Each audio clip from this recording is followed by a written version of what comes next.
What's going on, everybody? It's your boy Ehi is okay.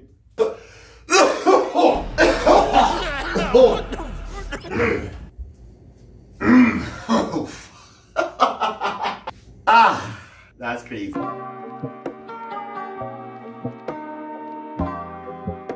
What is going on, everybody? It's your boy Ehi is okay, aka Esquire, and we are back with another video because the content is gonna keep rolling and rolling, so don't worry about a thing anymore. I'm back for good. I'm gonna keep posting these videos because I love and appreciate y'all, and I want you guys to know about my life experiences so you can put it into your own. You know what I'm saying? I'm excited, but you might be wondering, oh, what's the new aesthetic? Well, just to let you guys know, I'm currently in school and I'm in my last year of my undergrad. I'm so excited to be done this stuff. And right now, I'm currently what you call a Don. I know other schools may call it like an RA, like a residence inviter, or like a host master, but in my school, we call it Don. So this is my apartment, I guess I could say. And a lot of videos are gonna be recorded right here. You know, so I got a little some background on all these posters to represent who I am as a person, but at the end of the day, we're all unique, so don't worry about a thing. If you don't like what I like, that's fine. If you do like what I like, you know what? Hit in the comment section down below. If you got something nice to say, if you don't, hit me in the comment section down below. But anyways, let's get on to the video, shall we? But before we get started, I gotta make a quick disclaimer. I'm feeling a little under the weather, so if I sound a little nasally, that's because my nose is blocked and I got a lot of mucus in this system. Trust me, I hate being sick, but I didn't want to just be like, okay, I'm back, and then not comment any content. So I'm back, even though I'm sick. I can be in a wheelchair and I'm still gonna be making videos from here on out. So don't you worry about a thing. Before we get started, make sure you hit that subscribe button and hit the bell notification. That way you never miss a video I upload. And if you really love me, watch to the end of the video and hit that like button a tap. You know what I mean? Give it a little tap just to make sure it's blue, you know what I mean? But that's all I got for you. So the first question we got in today's episode is, what are some ways to invest your money as a young adult, as a teenager, as someone in their 20s, you know? That's a question that I'm personally in the midst of answering myself for my own personal finance, but I feel like it's very important for a lot of people in the younger demographic to understand. Now, you might be a teenager, you might be in your 20s, you might be a young adult, you'd be like, whoa, whoa, whoa, whoa, whoa, whoa. I'm not investing my money. I'm trying to spend on stuff I like. And if that's you, go ahead, more power to you. But for those of you who are thinking ahead of the game and you want to start investing your money, I got some tips and tricks for you. You're thinking about investing your money.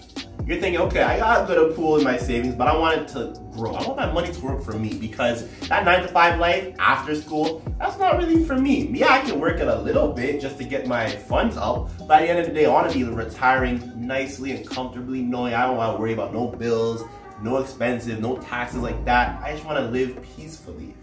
Or let's say, you know, you're someone like me, I want to retire a bit earlier in my career so I have more time to spend with like my family, my friends, travel, this and that. Investing your money is the best way to go because one, it's legitimate. Like no one can come after you because you're not pushing bricks or anything by any means, you know what I mean?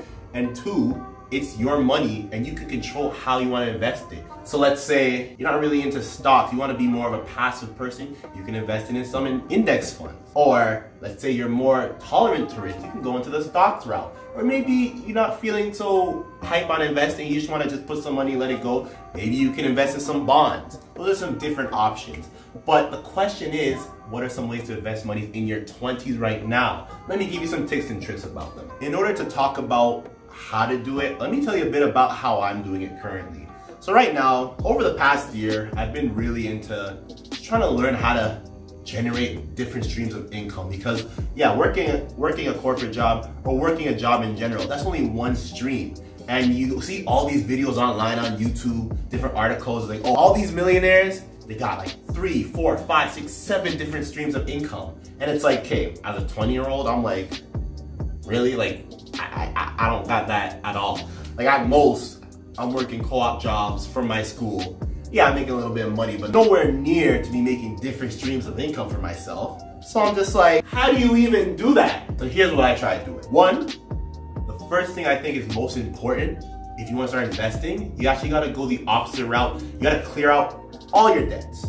Any type of debt you have, whether it be credit card debt, whether it be school fee debt, anything. I'd say that's a lot easier said than done, especially in the current circumstances where I'm living at. I live in Ontario, Canada. If you know what I'm talking about, our premier, not gonna name names, but you know who I'm talking about, he decided to cut a little bit about our OSAP fees. Now, for those who are not in Ontario and are asking what's OSAP, it's basically money we get from the government that helps us pay our school fees, and we can pay it back later on down the line, yeah, with added interest, but it still helps us so we can currently pay for school right now so we can get our education.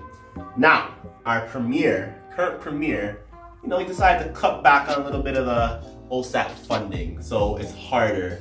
So a lot of people are going into higher debts, or they're just dropping out of school entirely. It's literally one or the other. I feel bad because I know as a student, all these school fees, they just keep getting higher and higher and higher and higher. If you're able to get out of all the school debts, I applaud you. You did a wonderful job. But now you're thinking here, okay, credit card debt. I got $2,000 I gotta pay off, plus all the added interest. Now think about it like this. The way all these banks and all these credit unions are set up, you are essentially gonna be paying more interest through your credit card debt than you will making interest with investments you are doing. So example is, I know one credit card I have, the interest rate is 22%. That's extremely high. I don't know if anybody is really taking that in. 22% interest, that's terrible.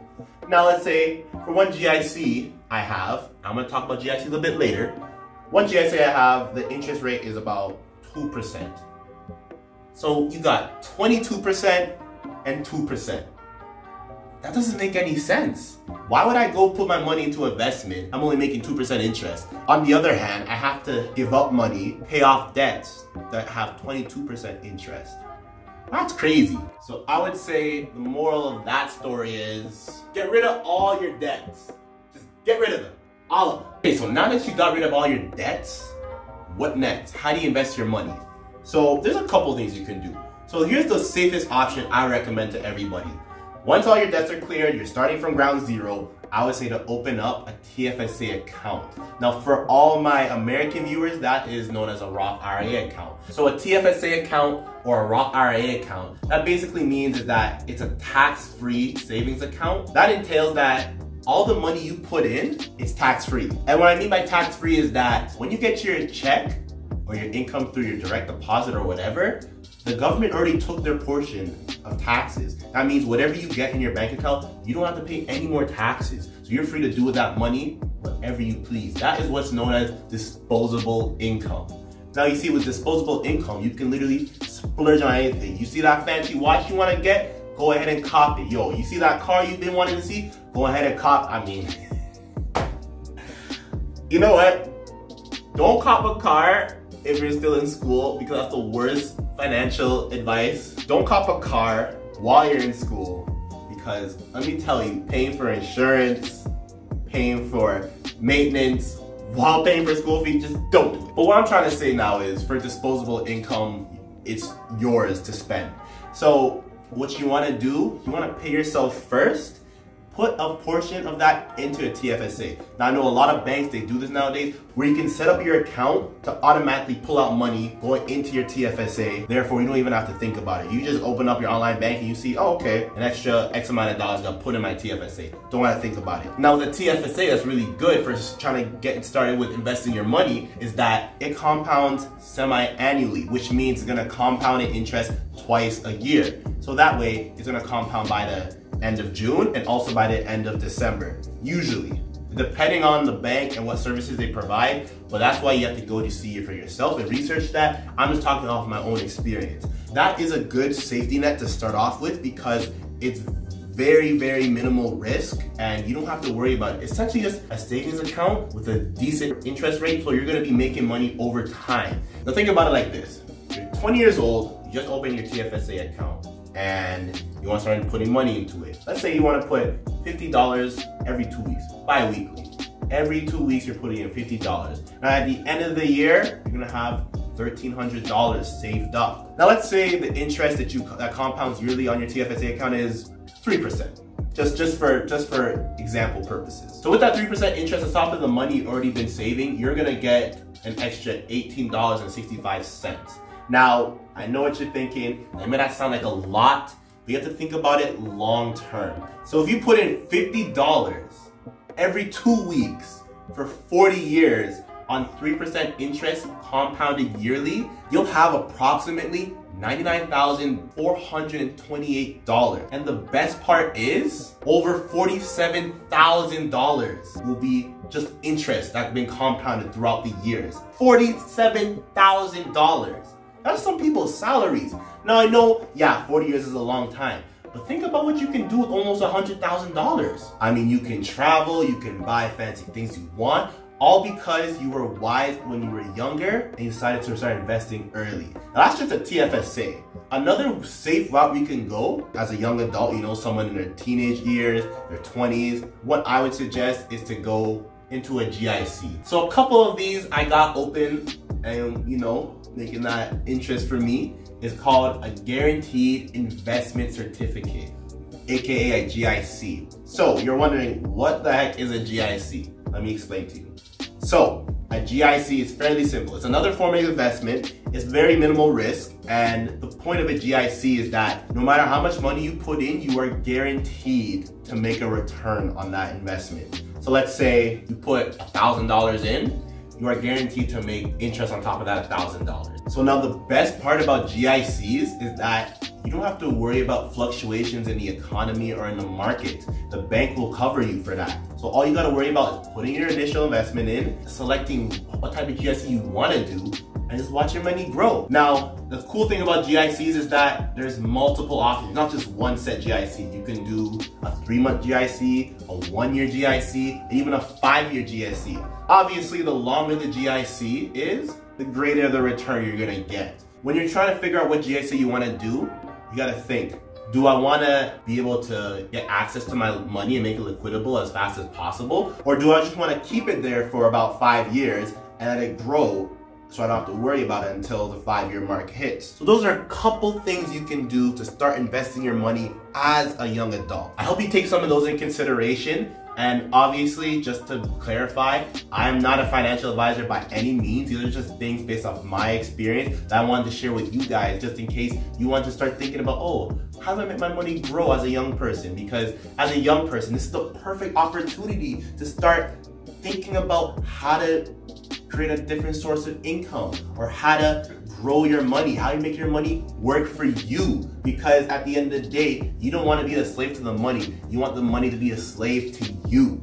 Alright, so the next question we got is actually a clever one. You know who you are, you know who asked it. The question is, if I could be an animal, what would I be and why? You really got me trying to answer this right now. Like, okay, when I think about this question, I think it's kind of more of a personality question, if anything. I'm torn between two animals. I'm torn between a lion and I'm torn between an elephant for different reasons. But I feel like if I explain it, it makes more sense. I love lions. I'll give you a quick backstory. A year ago, I was working at the front desk at the residence that I'm currently dining at. And I did a lot of overnight shifts, right? So in these overnight shifts, you're working from midnight to 8 a.m. You're just so bored of your life. And it got to the point where by the time I hit the 4 a.m., 5 a.m. mark, I'm so bored and I'm just on YouTube, not like, I don't know what I'm doing. One thing led to another, and I just started watching documentaries on lions. Out of the hours I spent watching these documentaries, I've grown to appreciate the lion's place in the ecosystem. Not just because they're killers. With lions, there's just a lot of respect amongst each other. You know, in terms of the territory, like, yo, this is my territory, don't be messing around here if you want to fight or something. I feel like with lions, they just command a sort of respect that I find very admirable. Now on the other hand, I really love my elephants. They have a special place in my heart. Elephants are just so family oriented, and that's something I find myself doing a lot. Like, I always think about my family first. And with elephants, they're always protecting the young ones or any other elephant that may be in harm's way of predators. I can understand and I can appreciate where all these elephants be coming from. So to answer your question, if there was one animal I could be, it'd definitely be either a lion or either an elephant. And that's the end of the video, guys. I just want to thank you so much for those who made it all the way to the end. If you really like what I was doing, you know, just tap that like button down there, you know? Give it a like. You know, YouTube and their algorithms, they love seeing the like button getting tapped. So do me a favor, just tap tap that real quick. And if you know someone you think these videos would be helpful to, you know, share it to them, share it to friends and family, you know, spread the word around, because I'm the new guy on the block, so I'm trying to spread some knowledge and positivity to you guys, the viewers, through my own experiences. And if you have a question you want me to answer, make sure you leave a comment down below, or you can, you know, follow me on one of my social media handles up here, and you can DM me a question. I'll be sure to get to it in the next video. That's all I got for you guys today. I hope you have a blessed day. Easy.